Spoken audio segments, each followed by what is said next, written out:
Hey everybody, Mark here with North of the Wall Garage. Let's get in, take a drive, and see if air-cooled 911s are worth the hype.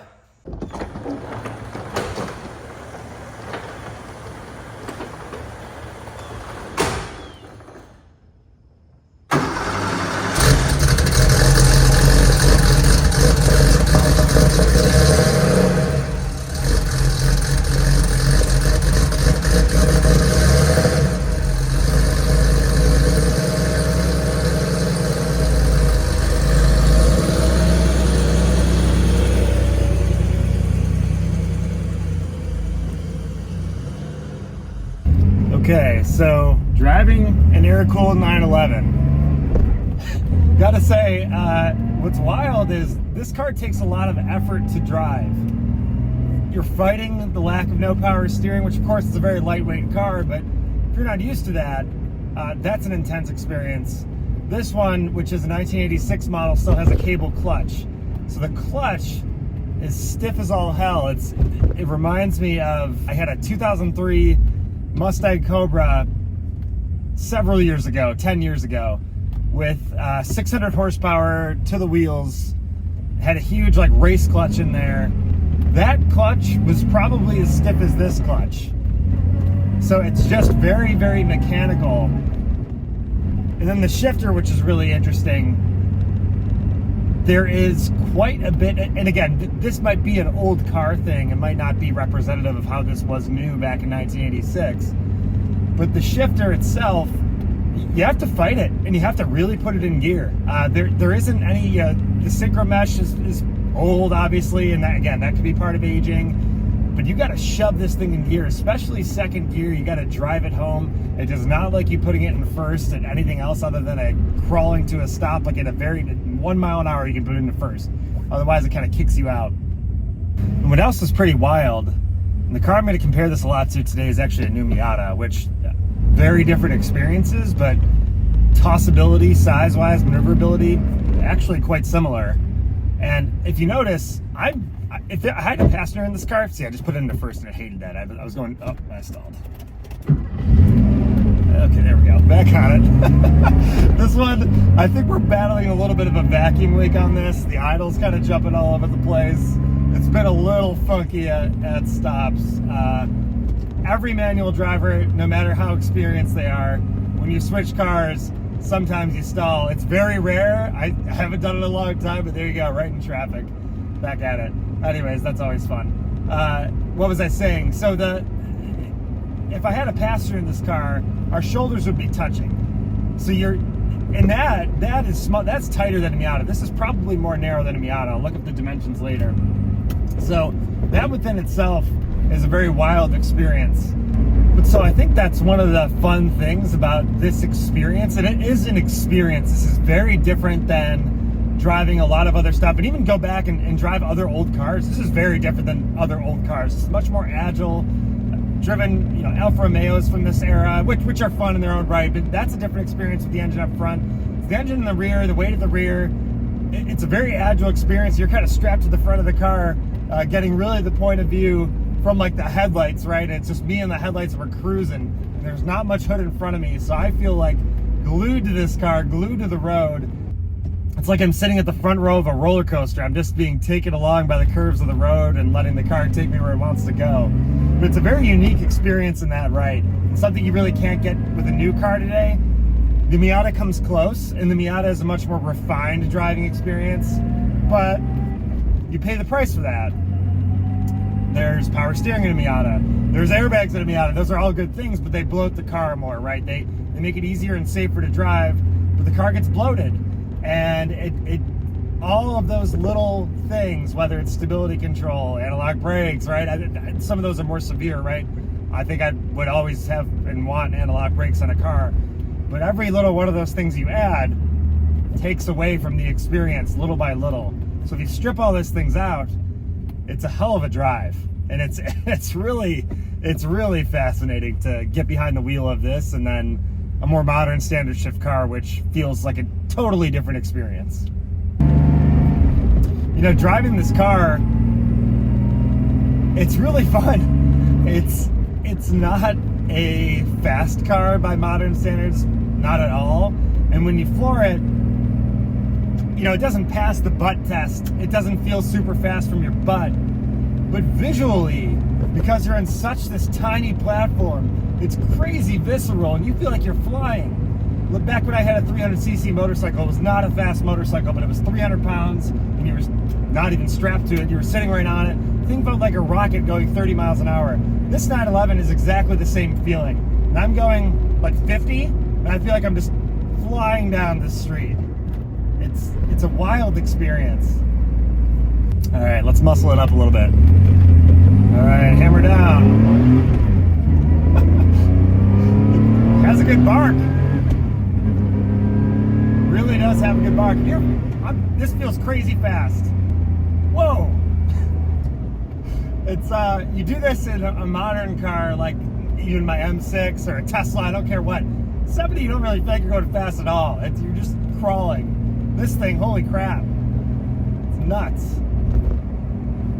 And again, it's not that I'm not feeling it in my head or my butt or my chest, but visually, and of course the audio aspect of this engine roaring, you feel like you're flying. And it's very, very fun, and it really does bring a smile to my face versus a modern performance car where, yeah, you get the physical feeling of going very fast, but unless it's more of a unique experience, it doesn't feel as dangerous. Like this, you go fast, it feels dangerous. And that's just part of like what makes things fun. It's a thrill.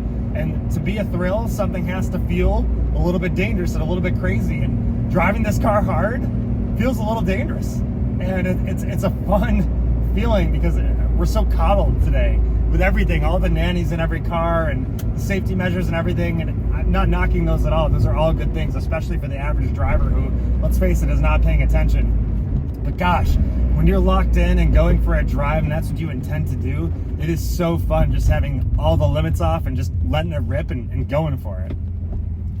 I can only imagine what a turbo model of an air-cooled 911 feels like. And of course, I'm sure that's why they command such high prices. It's probably insane to get the old school turbo lag and crazy boost and having this thing fly around. And obviously the 930 turbo was called the Widowmaker sort of infamously because it was really a wild car to drive. And I can only imagine this is just a regular Carrera, and it feels like a handful. So having a turbo model must be crazy.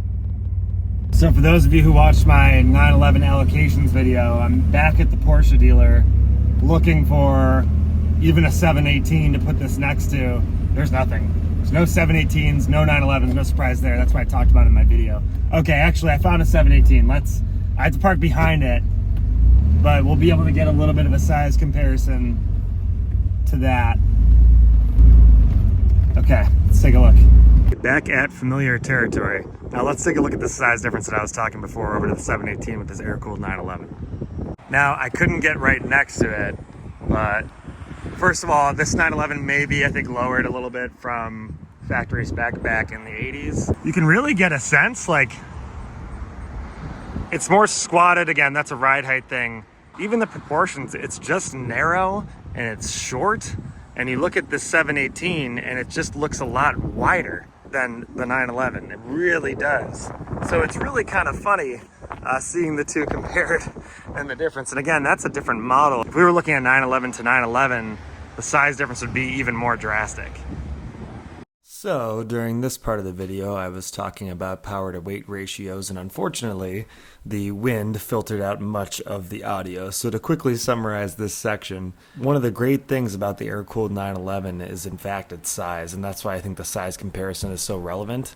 It really speaks otherwise to the power to weight ratios, which is traditionally a measure of how quick a car really is, or how engaging it is to drive. Certainly with modern technology, launch control, all-wheel drive, electrification, all of these new things have subverted the old classical advice, or rather facts, that power to weight ratio is everything. Now you have cars that weigh 5,000 pounds, 6,000 pounds that do sub 4 seconds 0 to 60s, and obviously they're accomplishing that with massive horsepower numbers, but they weigh a lot.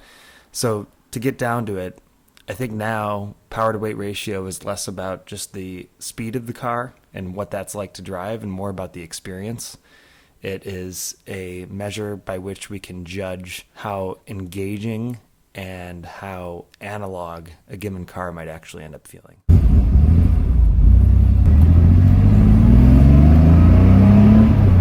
Just cruising in fourth gear, not really doing anything. I'm not accelerating, braking, turning. I'm just cruising in fourth gear.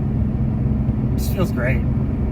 This is the way driving was meant to be. And it's really fun just to drive in a straight line, cruise at, now I'm downshifting, but you know, cruise in fourth gear and just enjoy the drive. So fun. And some of you 911 enthusiasts will have to tell me, sometimes it almost sounds like this car has straight cut gears. There's like a little bit of a whine. When I throttle down, it goes away, but when I'm just kind of letting off, there's like this tiny whine. You might not be able to pick it up through the audio. It's kind of fun. I like it. It feels like race car. It is pretty hard to beat this. Driving an air-cooled 911 on a sunny summer day, a weekend. That's a pretty good day when you're doing that. So, okay, the experience is great. What are the cons? Well, as I said earlier, this car does take a lot of effort to drive, which I think makes it a good fourth car for that reason. You know, your third car is something a little more modern, that's a little more easy to drive, right? That sports car. And this is for people in areas of winter and salt and snow like I'm in. North of the wall garage, obviously, right? So you need 3 cars if you wanted the summer car thing, a performance car. And then, you know, do I want this to be my only performance car? I could do it. But I think it would be less of a date night car, less of a let's go out to dinner, go to a nice function car, and more of, hey, I just want to take a drive car, which is great, but depending on the function, it might not be the best use of the car. So that's one drawback, just the effort that it takes. And again, that makes it fun, but that also could be a drawback depending on what your intended use for the vehicle is. The other thing is, compared to modern gearboxes, again, talking about effort, the clutch on this is very stiff. And by the way, this 911 has 45,000 miles, a very low mileage example. The clutch is really stiff, given that it's a cable clutch. The stick shift, like, I'll go into gear sometimes and I won't feel like I engage the gear. And I'm actually, as I let out the clutch, I'm kind of cringing, anticipating the transmission to kick me out because I didn't fully get it. So I'll give it an extra little push and the car's in gear. So it's just a little bit of a vague feeling in the gear shift. And again, that could be part of the age of the car. I'm totally acknowledging that. But this car, as it stands, a low mileage, nice example of a 911, that is one of the things that I think is a little bit more frustrating of the experience is I don't want to money shift this car, right? And because the gearbox is a little wonky, I worry about that. Not to mention when you go into neutral, you know, normally in a stick shift car, right here in neutral, it resets to the center of the H and you can wag the stick back and forth in the center of the H. Here, when you flip it into that neutral spot, it doesn't go into like the center of the H.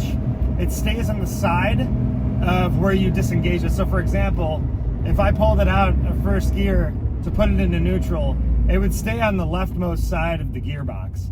So it's a little bit of a funky feeling where I'm expecting to wag the stick back and forth and be starting from the center, but it's really starting from the leftmost part of the H pattern from the driver's perspective, which is a little bit weird. That could be an age of the car thing with the bushings, but just driving this car, that's one of my takeaways. And then there's price. That's always the theme with 911s after COVID. Even beforehand, we were seeing signs of that with the GT cars, and I go into depth about that a bit more in my 911 allocation video. But air-cooled 911s are coming at a huge premium. Now this one, being an 86, isn't as desirable for the G-body years, which, you know, are mid-80s, mid to late 80s. This has the cable clutch, so when you get the, I think it's an 88 or 89, again, 911 enthusiasts, correct me in the comments, you get a hydraulic clutch and it's a different transmission, and apparently it's a much better transmission. So that could potentially take care of all the other issues that I'm talking about relating to the clutch and the shifting mechanism.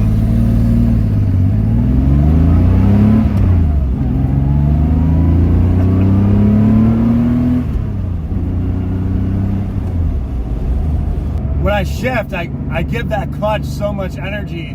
You can hear my foot hit the floorboard every time. I'm really nailing that clutch because it does. It takes a heavy foot to fully engage it and get it all the way down to the floor. All right, green leg, clutch out, throttle down, clutch all the way out. Turning, turning, down to second, engage, throttle on. Woo. Oh,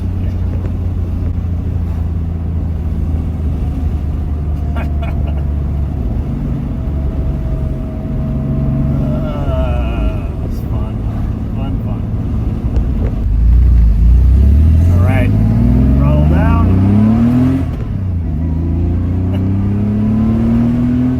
Got a good bark to it. So the question becomes, are the air-cooled 911s worth the hype? And are they worth the money, especially given that they're trading at incredible premiums currently on the market in 2023? I think the thing to remember here as well is there's a lot of different flavors of air-cooled 911s. There's stuff from the 60s and into the 70s that's way different than what's from the 80s. And then later into the 80s, as you get into like the 964 era, and then early 90s, 993, early to mid 90s, all of those things changed drastically.